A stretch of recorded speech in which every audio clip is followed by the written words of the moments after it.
Ne duhet të bëjmë më shumë për mbrojtjen tonë. Javën e kaluar shpalla një paketë tjetër sanksionesh për flotën hije ruse në mënyrë që të mbrojmë infrastrukturën tonë nga flota e Putinit. Në fakt, gjatë muajve të fundit, kemi punuar fort që të sjellim te koalicioni ynë të vullnetshëm dhe shumë udhëheqës politike ushtarak. Presidenti Putin duhet të vijë në Tryezë. Tani që kemi nxjerrë këtë ultimatum, duhet të jemi të përgatitur që ta ndjekim deri në fund, sepse nëse Rusia nuk do të ulet në këtë Tryezë bisedimesh, Putini duhet të paguajë çmimin.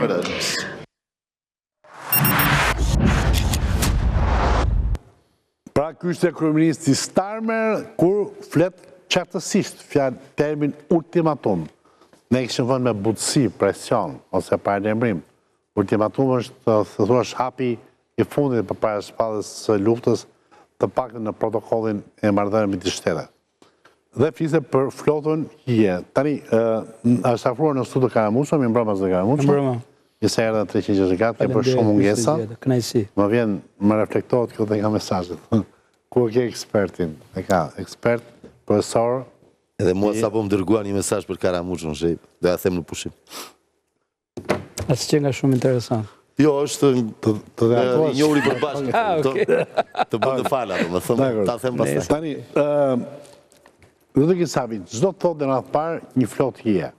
Dhe pastaj flota hije ruse.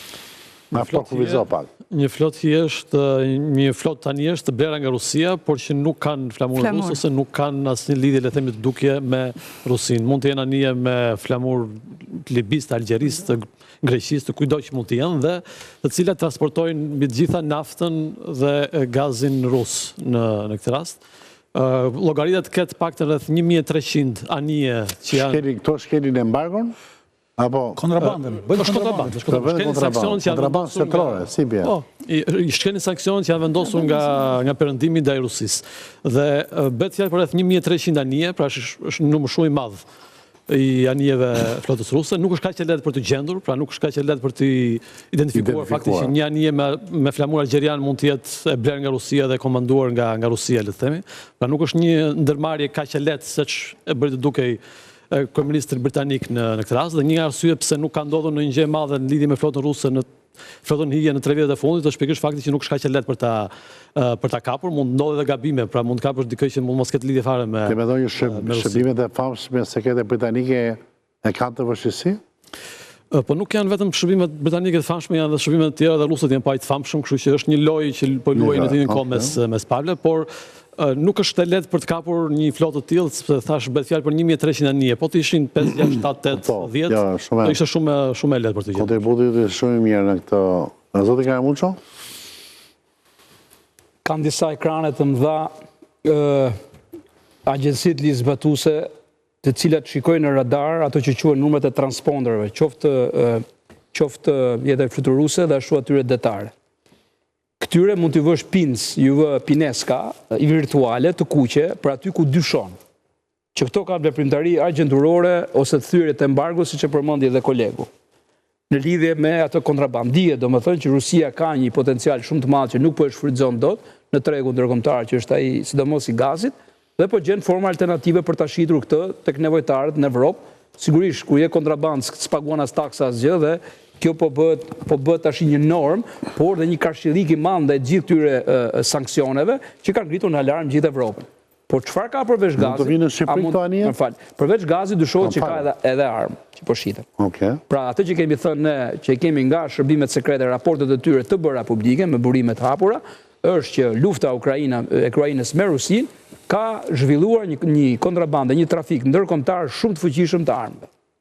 Në të gjithë zonën veriore të Balltikut, po flasim edhe në Ballkan, edhe në Azi. Pra po shiten pafund armë që kanë destinacion fillestar fushat e luftimeve, por shkojnë në destinacione të tjera. Tani, këtë kemi flotën? Jo, s'kemi këtë flotë.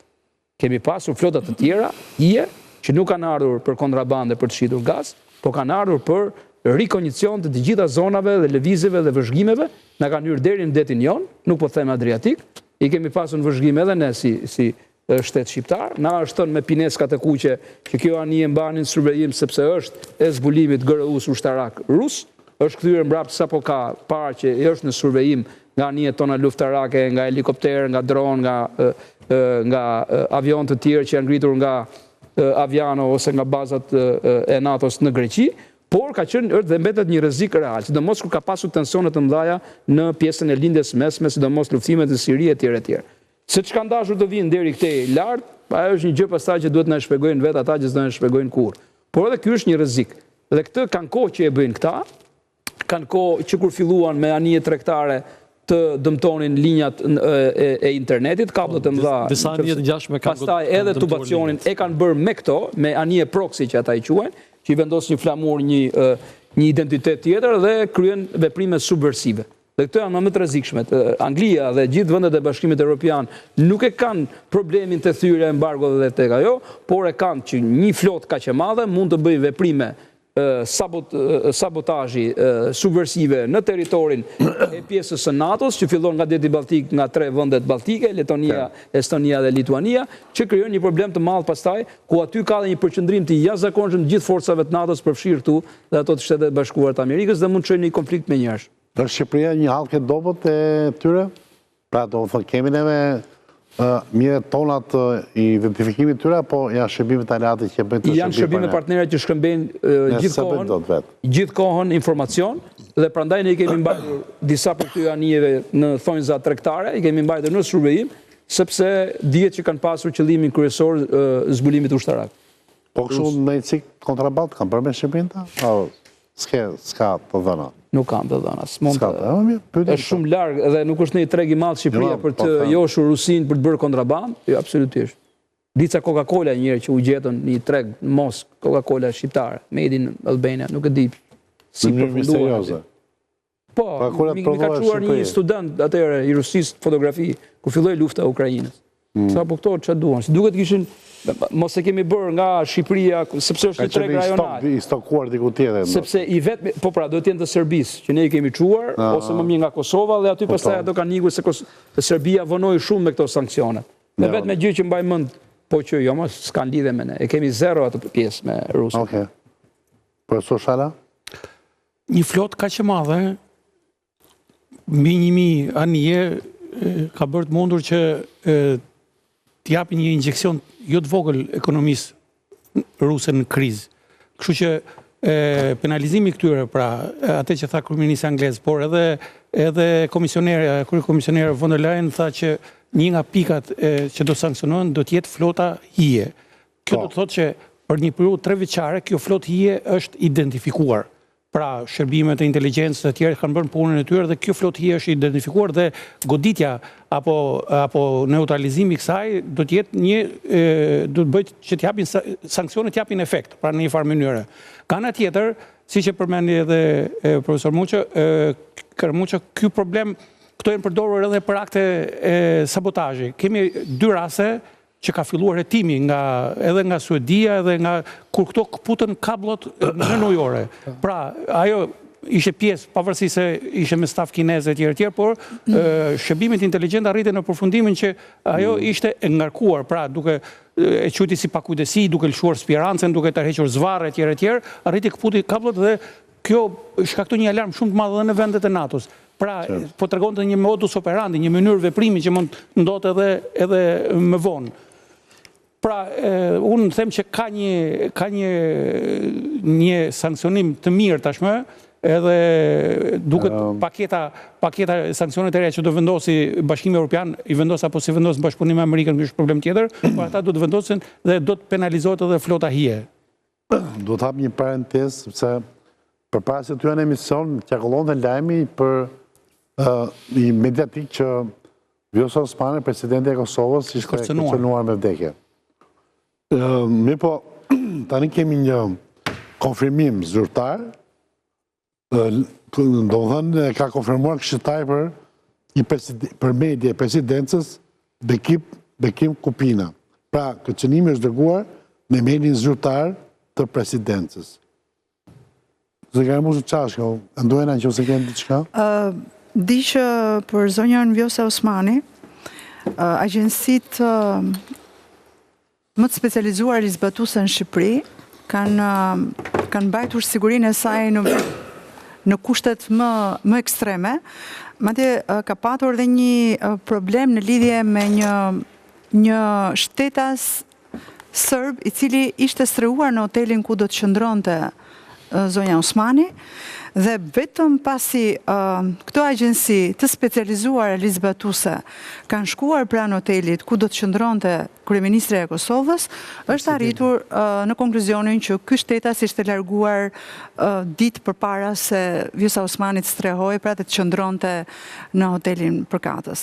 Me sa unë kam informacion, ndaj saj ka qenë gatishmëria absolute, sikundër janë marrë ndaj gjithë krerëve të tjerë që kanë qëndruar dhe kanë fjetur në Tiranën zyrtare, por ndaj zonjës Vjosa Osmani ka patur emra konkret të personave shtetas sërb, të cilët kanë qenë në Shqipëri, sepse duhet ta themi këtë dhe për opinionin publik, mbase do ta prekim dhe më vonë për pjesën e masave që kanë marrë policia e shtetit, por edhe nga ajri, edhe nga toka janë kërkuar lista të personave kontingjent, problematik, të cilët nuk janë lejuar të hyjnë në territorin shqiptar.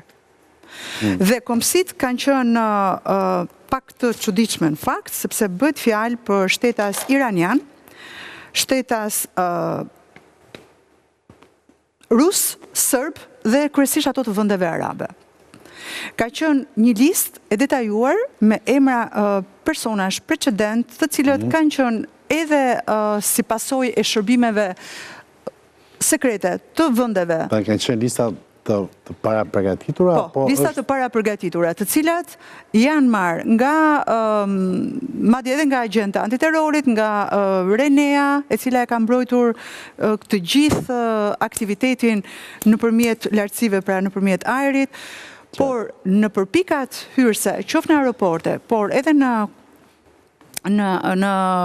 det nuk janë lejuar persona të rëndësishëm apo të konsideruar si të rrezikshëm për gjithë personalitetet. Por me Vjosa Osmanin ka qenë një rast i tillë ku nuk është parë edhe e arsyeshme dhe personi për cilin bëhet fjalë, që qëlloi që ishte me emër dhe identitet të njëjtë me një person problematik të shpallur nga qeveria e Kosovës, është larguar nga hoteli ku qëndronte Vjosa Osmani. Po, Dyshohet që është një konflikt i brendshëm, përplasje kryesisht politike, midis partive cila nuk po mundsojnë dot zgjidhjen e ngërçit. Këtë do të thonë, Po pra zgjidhjen e ngërçit. Po ta kanalizoj pak. Po. Ajo çka thotha ndoena është një që lidhet me agjentura, lidhet me gjëra të tjera. Fakti që, dhe këtë do ta bëj si pyetje, fakti që kërcënimi ka ardhur në emailin zyrtar, do thotë është një kërcënim propagandistik, se nuk është një gjë Shiko, duke se dhe Vjosa Osmani për këthen mbrapsht politikisht. Presidentja e Kosovës, ka një email zyrtar, aty shkruajnë, mund të shkruaj kudo, ky është i kërcënim me vdekje që ka marrë për shkak të moszgjidhjes së ngërçit dhe për shkak të partive të dryta, treta që janë në një zgjidhje antikushtetuese, se ky është përmbajtja e emailit. Po. Dhe të ngjanë sikur një nga këta aktivistët fanatik të këtyre forcave politike kryesore nuk do që të ketë një zgjidhje alternative me ngërçin që po ndodh në Kosovë, në parlamentin e Kosovës. Është e profilizuar deri diku edhe nga shkrimi, edhe kujt krajine i përket personit, krajimet Kosovës, edhe nga mënyra se si e ka shkruar. Dialektika. Po pra, pjesë të sintaksës të dialektit që ka përdorur, që nuk është në një rrezik nga ata eminentët që përmendi Jo, atë e përmenda si masa këtu, sa jo nuk e ka marrë kërcënimin, që përmendi me të drejtë nduena që më shumë ka ndodhur në Tiranë se sa në Prishtinë. Pra, parandalimi shumë prej rrezikeve i pisës që në hotel ka qenë një sërb i rrezikshëm. Shiko, ka pasur një tani disa ditë më parë, ta shëllojmë. Janë se informacione që janë shumë burime të hapura, por që ka pasur një tentativ të shtuar, sidomos të rusëve, për t'i vënë veshin gjithë i takimi dhe për të parë në çfarë bisedohet. Për ta përgjuar. Për ta përgjuar, absolutisht. Madje gjëja më interesante ka qenë çfarë do komunikonin liderët europian me njëri tjetër. Sidomos me presidentin Trump, në atë telefonat që është bërë, e cila nuk u thanë fillim, nuk ishte pjesë e programit, po u bë me njëra aty edhe për shkak elementëve të sigurisë, edhe nuk është zgjedhur kot edhe ajo pjesa aty që është si grop, po ta shikosh zhej, pjesa e mbrapa Skënderbeu. Ka shumë element aty që të rish shpjegosh, profesori do ta di, ka shumë do të rish shumë net për ta shpjeguar pse është zgjedhur ajo aty dhe nuk e kemi zgjedhur ne atë. E kanë zgjedhur shërbimet sekrete partnere. Po. Që është një zonë e mbrojtur, është një zonë ku nuk ke depërtime përgjimi, kjo ajo është shumë gjëra tjera. Pra ka qenë pjesë e një rreziku të tillë. Dihet nuk është rasti i parë, as me Shqipërinë, as me vende të tjera që kanë zhvilluar evente kaq të mëdha. Po kur ky event për shembull zhvillohet në Londër apo në Paris, nuk ka qenë vetëm 2 shërbime kryesore, kanë qenë gjermane dhe britanike, po kanë qenë mbi 40 shërbime. Madje francezi një pjesë e mirë bëri edhe një rikognicjon në Korçë, sepse plani ishte që mund të shkonte presidenti Macron mund të shkonte të vizitonte Korçën. Vetëm tek vari i ushtarëve të rënë francez, por edhe për një marrëveshje e cila më pas u nënshkrua u mbyll në Tiranë. Sepse ishte vizitë dytore dhe munduar që mund të shkonte. Flota ije se u hapën shumë se kemi në minutazh. Okej, thjesht jo më ngacmoj edhe pamja këtu dhe prandaj hyra. Jo, ti ke shumë drejt, po, Vasili. Shiko, se ne nga që kemi studio tu afër Akademisë së Çashkut, ku se mos harrojmë dhe artin, ka ca personazhe historik që nëpërmjet veprave artistike ngelen në kujtesën e popullit. Çashku dikur ka bërë një film quaj Kolonel Bunker. Dhe nga që ne nuk dim të vlerësojmë këto figurat kemi pasur, trajton jetën e dikujt i cili studioi në Moskë nga 45 në 48, pastaj shkoi sërish 54 me 60, studioi sërish në Moskë, Akademinë e Inxhinierisë Ushtarake, u kthye dhe nga diktatori mori urdhër që të ndërtonte sistemin e bunkerëve në Shqipëri. Josif Zegali. Atë luan Gim Qiriaqi, kolonjari im, ndjes pas të dy, domethënë. Josif Zegali ishte një njeri, një vizionar i jashtëzakonshëm i cili studioi në Bashkimin Sovjetik dhe projekcioni i tij mbi 600 bunker dhe mijëra kilometra tunele, ku Shqipëria vjen si vendi i dytë pas Koreas së Veriut. Të mos harrojmë që u fut në burg nga sistemi nga 74 në 82 dhe pati shumë tragjedi familjare, por nejse respekt për atë që ka bërë. Tani le të kthehemi te kjo. Ju si mendoni që Bashkimi Sovjetik pasi ndërtoi gjithë atë trashëgimi ushtarake këtu, shërbimet e të gjitha, kaq kollaj do heqë dorë? Mendoni domethënë gjithë ata kuadrut përgatitur në Moskë, si do heqin dorë kaq kollaj? E di pse zhej, sepse neve, dakor, po neve kur na intereson e kemi dorën baklava, kur na intereson e kemi dorën revani. Dhe po nuk ju kthyem historisë. Ne kemi vetëm në baklava.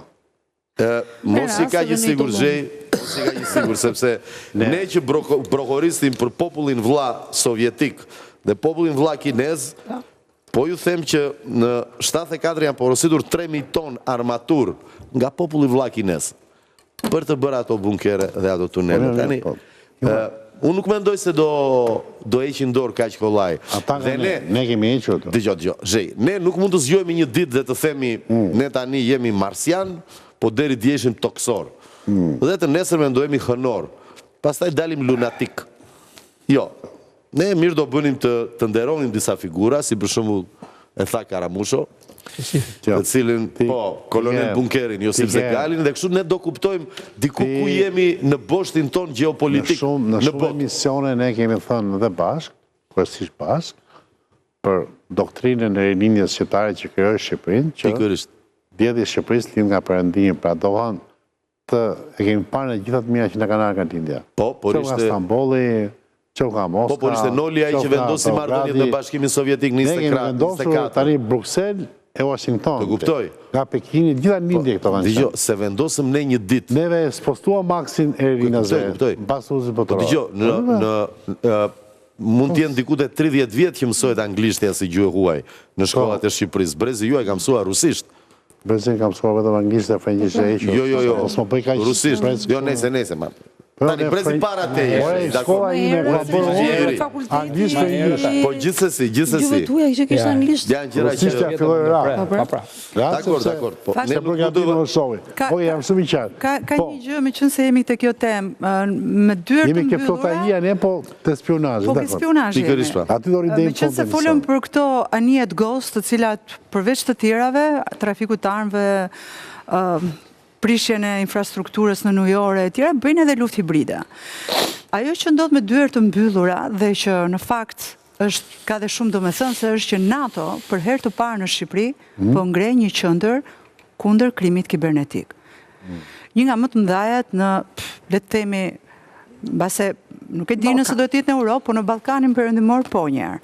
Fakti që po e bën në Shqipëri, a ka një domethënie kjo? Pse pikërisht në Shqipëri? Sepse Shqipëria shikohet si një vend strategjik, antar i NATO-s, një bazë e sigurt, por pavarësisht faktit që kemi pranë Kosovën, Serbinë, Maqedoninë që janë fuqi baruti, është dhe vendi që për nga strategjia dhe për nga mënyra se si ne jemi qasur bashkëpunimit me Europën edhe marrëdhëniet inteligjente që ne kemi bërë me vendet e Bashkimit Evropian, le të themi që është në një standard. Apo profesor, se ti ke dhe eksperiencë, ke ditur dhe ke takuar persona të tillë. Unë kam për një dorë të them ka mos profesor se duke skorit të mosh.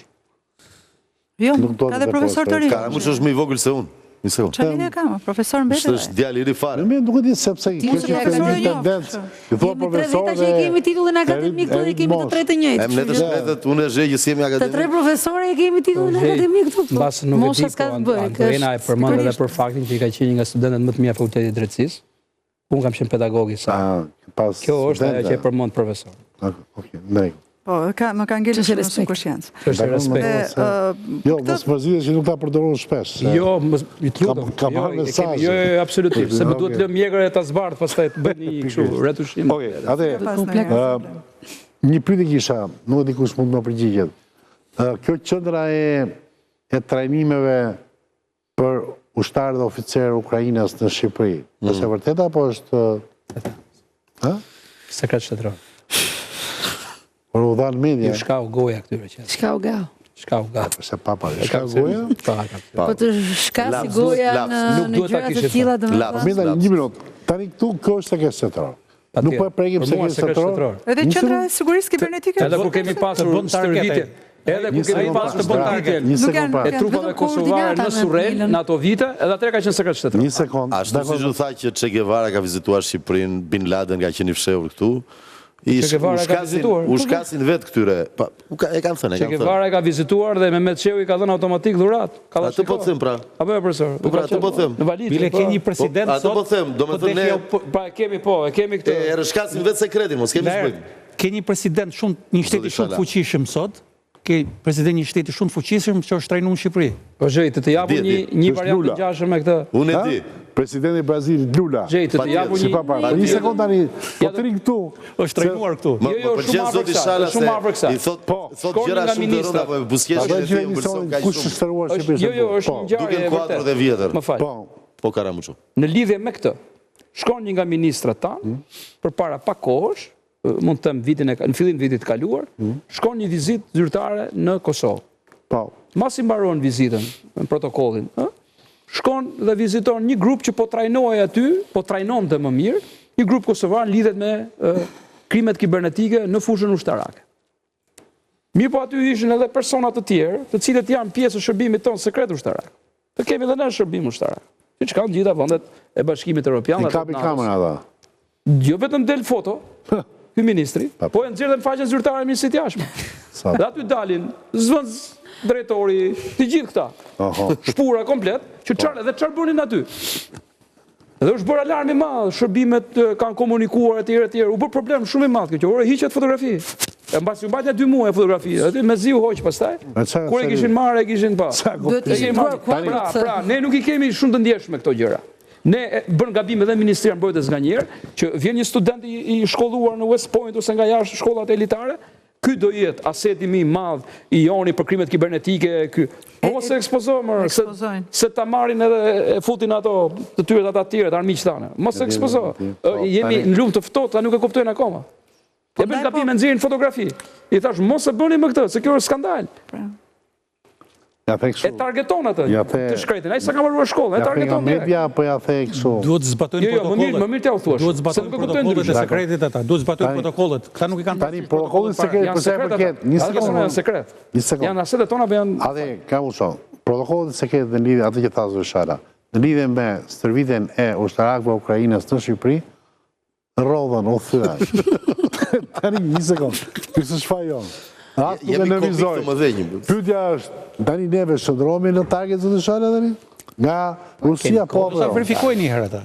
Ata e verifikojnë. Po kemi kohë që jemi në target, edhe pa rjedhur. Në antarin natës, po ajo faktikisht edhe unë u habita pak se kur doli. Tore, kush e nxorëm ne? Jo, nxorë kryeministri anglez, mos gaboj. Në kuadër të një projekti me nxorën anglezë Starmer. Po, Starmer e përdori. Atë bën top Starmerin aty në Angli, Pa me më dhe Starmeri tash nuk është ishte shumë i gjatë, përfundoja e punë tash edhe se del sekreti s'ka ne problem, del variant tjetër, ata shkojnë front edhe u kry puna. Tani fillimisht rolli informacioni vitet, domethënë vitin e parë të luftës që Shqipëria ishte nga vendet e para që çoi armë në Ukrainë.